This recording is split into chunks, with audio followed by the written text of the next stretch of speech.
So in 1991, Michael Jordan and Chicago Bulls finally got past the Detroit Pistons, their heated rival, in the Eastern Conference, and went on to beat Magic Johnson and the LA Lakers 5 games to win their first NBA championship. Jordan and his two main running mates, Scottie Pippen and Horace Grant, went on to win 2 more championships in the following season.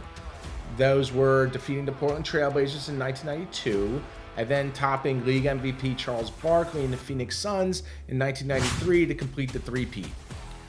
Soon after that, third championship, tragedy struck the Jordan family. Michael's father, James R. Jordan Sr., was murdered at a highway rest stop in North Carolina on July 23rd, 1993. His body was dumped in the South Carolina swamp and not discovered until August 3rd. These events were obviously devastating for Michael, who were very close to his father, and on October 6, 1993, Michael announced his retirement from basketball, stating that he lost his desire to play. Decision not to play the game of basketball in the NBA. Doesn't mean I'm not going to play basketball somewhere else, but... Scottie Pippen, Horace Grant, and the Croatian Toni Kukoc became the new big three in Chicago. Meanwhile, Jordan announces his desire to play baseball, which is his father's favorite sport. So he signs a minor league deal to play for the Birmingham Barons, which is a affiliate of the Chicago White Sox. Fast forward a little ahead, and things are not growing great for Michael on the baseball diamond. Then the Bulls get eliminated by the Knicks. Shortly thereafter, Horace Grant leaves the Bulls and signs a free agent contract with the Orlando Magic. That next season, the Magic are thriving. The Bulls are teetering around 500, and Michael says the 2 most famous words in Chicago sports history. I'm back. So here comes Michael, right? First game back against the Pacers had the highest TV ratings of any regular season game since 1975. You think fans missed Michael? Highest rating since 1975. The next game was the famous double nickel game versus the Knicks, when Michael dropped 55, as Spike Lee said in the commercial, gave my beloved Knicks a double nickel. The Bulls were back, and so were the Orlando Magic and former Bull Horace Grant. Michael wore number 45 in that series, then he switched to number 23, but it didn't matter. Shaq and Penny were great.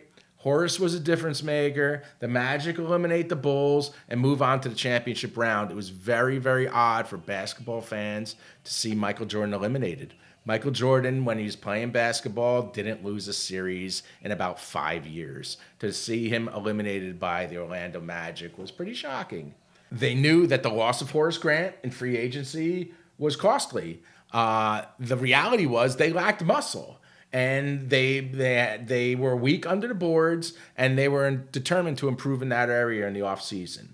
So as the story goes, General Manager Jerry Krause had the opportunity to acquire the rebounding beast, the highly controversial Dennis Rodman, but wanted to get the approval of Michael and Coach Phil Jackson first.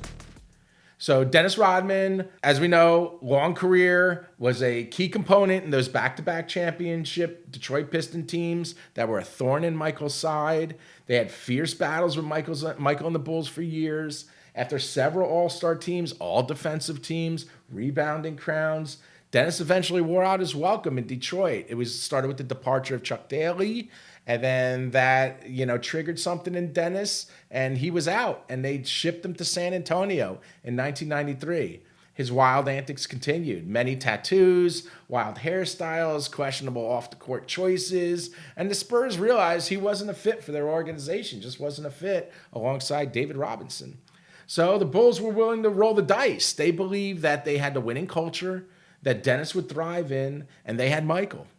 And between Michael and the Zen master, Phil Jackson, they would be able to keep Dennis in line.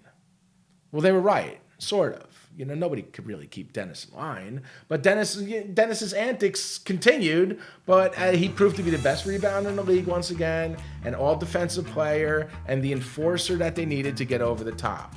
The Bulls won a then record 72 regular season games that season. They were 72-10. Pretty good, right? 72-10. And that was their 4th NBA championship. And this ticket was the day that it all started. This was Dennis Rodman's debut. This was his Bulls debut. This was the first win of the 72-win regular season. and the first game of that second three-peat.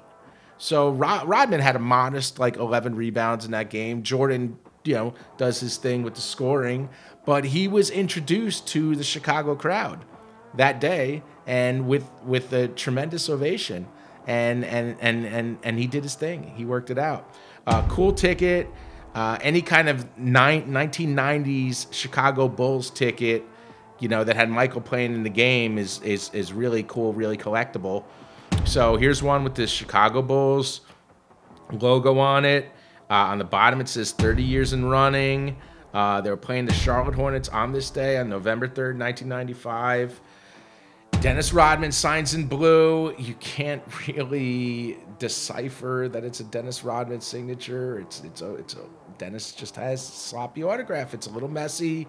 He signs off of the ticket. He did that on the left side of his ticket. He did it on the right side.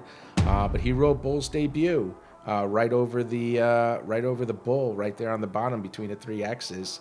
So really cool. It's Rodman, man. It's Rodman. It's the countless fights, the countless celebrity relationships, Madonna, Carmen Electra, and so on and so on. The piercings, the tattoos, The Apprentice, North Korea, a wedding dress, a well-publicized autobiography, and some, those are some of the off-the-court notables, right?